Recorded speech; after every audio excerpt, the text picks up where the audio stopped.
नमस्कार। आज फेरि स्वास्थ्य सम्बन्धीको नयाँ ज्ञान दिने क्रममा योग र साधनाको विशेष अभ्यास मण्डुकासन लिएर आएको छु। बिस्तारै हेर्नुहोस्। यसरी दायाँ र बायाँ हातलाई नाभिको दायाँ हात दायाँतिर र बायाँ हात बायाँतिर नाभिको साइडमा राख्नुहोस् र बिस्तारै च्यापेर सास छोड्दै तल जानुहोस्। बिस्तारै अब फेरि सास छोड्दै तल जाने।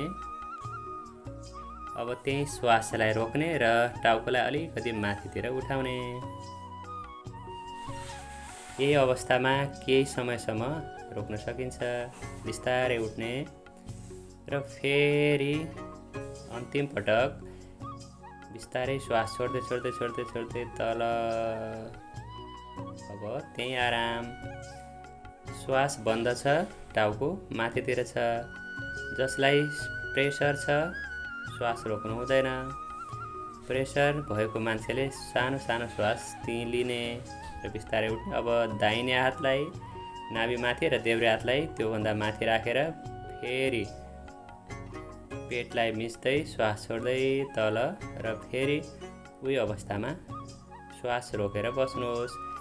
जसको प्रेसर लो छ, सुगर छ, त्यस्तो मान्छेले श्वास मजाले रोकेर राख्नुहोस् र प्रेसर बढेको मान्छेले मात्रै श्वासलाई सामान्य तरिकाले फेर्न सकिन्छ। यो अभ्यासलाई निरन्तर 2-3 पटक गर्दै जाउँ। यसरी यो अभ्यास गरियो भने शरीरको जुन सुगर बनाउने प्याङ्क्रियाज छ त्यसबाट इन्सुलिन उत्पादन हुन्छ र सुगर हुँदैन र पेट सफा रहन्छ। ग्यास्ट्रिक अल्सर जस्ता समस्याहरू कहिले पनि आउँदैनन्। आएका छन् भने पनि बिस्तारै ठिक भएर जान्छ। यो उष्टासन हो। उष्टासन गर्दा दाहिने हातले दाहिने खुट्टा र देब्रे हातले देब्रे खुट्टालाई समात्दै पेटलाई बाहिरतिर लग्ने।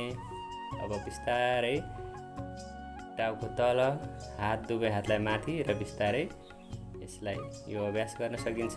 जसले सम्पूर्ण सर्वाङ्गासनको काम गर्दछ। यसरी आफ्नो अभ्यासलाई निरन्तरता दिई स्वस्थ